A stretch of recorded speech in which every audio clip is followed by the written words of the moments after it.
Hello everyone, this is John from RPGs and More, and in today's episode I'm going to do the first kind of recap of my solo game using the Prince Valiant storytelling game, or as I will sometimes refer to it from here on out, the Prince Valiant role-playing game, because that's kind of what it is.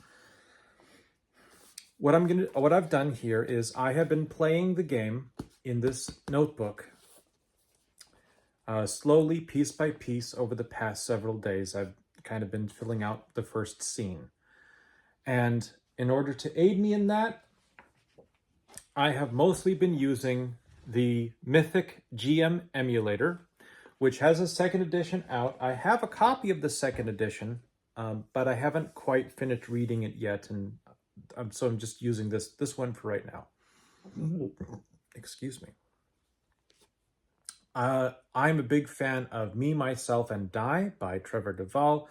So while I don't necessarily have his presence, I will attempt to do similar to what he does and go through what the results are with the Mythic GM emulator as we develop the scene. And I will also discuss the results of, or the rules that I used from the Prince Valiant RPG. So without any further ado or gilding of the lily, let us begin. Scene 1. Characters present. John. Chaos factor begins at 5. Threads. Prove myself worthy of knighthood.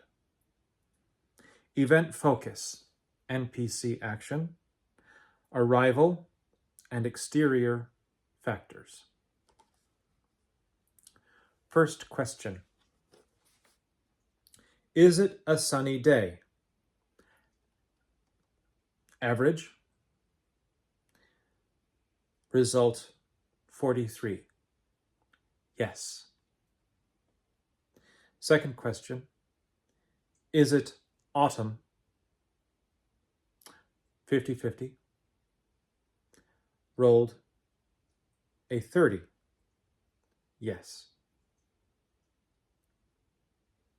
The late afternoon sun was making its way towards evening.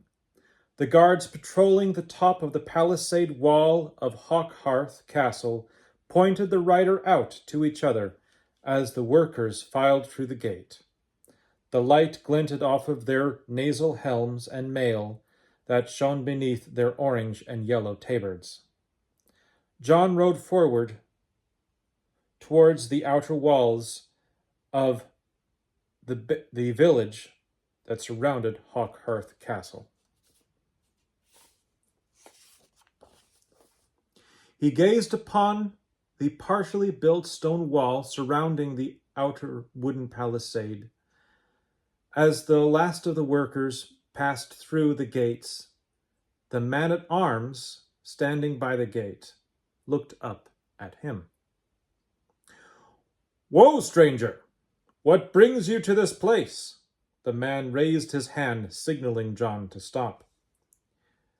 Guiding his mare to a halt, John also raised his right hand to show he was unarmed. "I seek shelter for the night. I am John." "Who do you serve?" Question. Is John beholden to a lord? Very unlikely. Result 97. Exceptional no. "I serve no lord." John adjusted his grip upon the shaft of his lance, its butt resting in the leather cup at his right stirrup. "You come before me, armed, yet declare neither origin nor loyalty. What am I to make of you, John?" The other guards' hands were tensed upon their weapons in anticipation of being directed to see the stranger off. John will attempt a fellowship roll. to gain the approval of the man-at-arms at the gate. He has a fellowship of one and a presence of two, bringing him to a total of 3. He tosses 3 coins and receives 2 heads or successes. This is an open-ended toss. The goal is to see how good of a success that he can get, not necessarily to beat a specific difficulty number.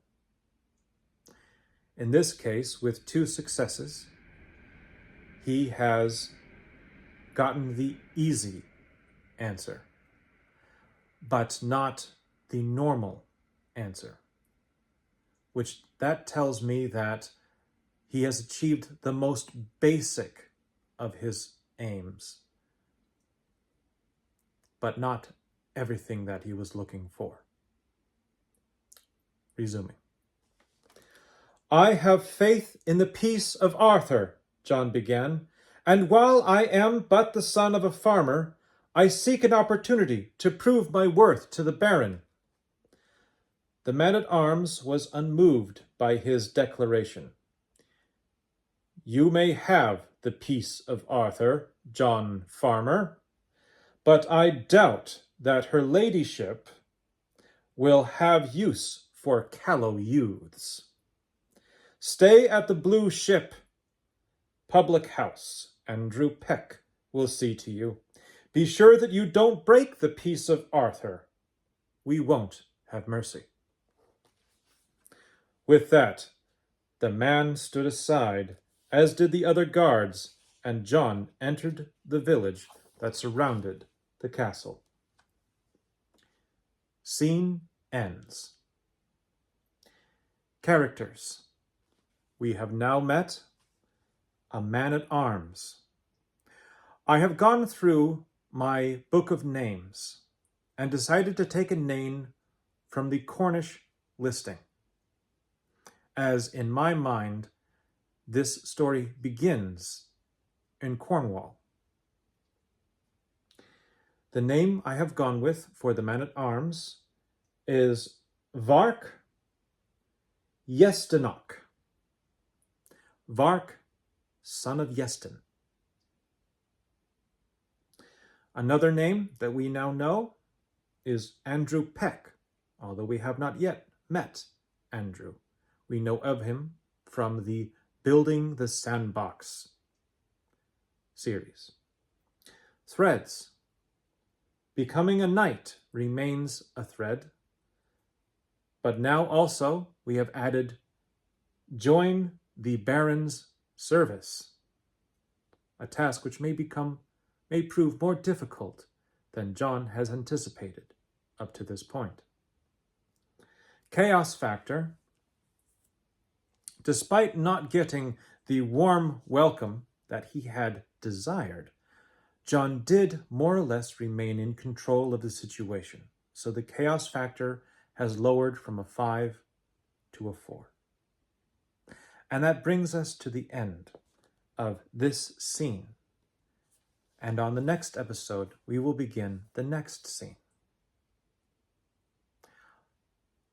wherein John will enter the inn and attempt to establish both a place to stay for the night and perhaps find his first true adventure.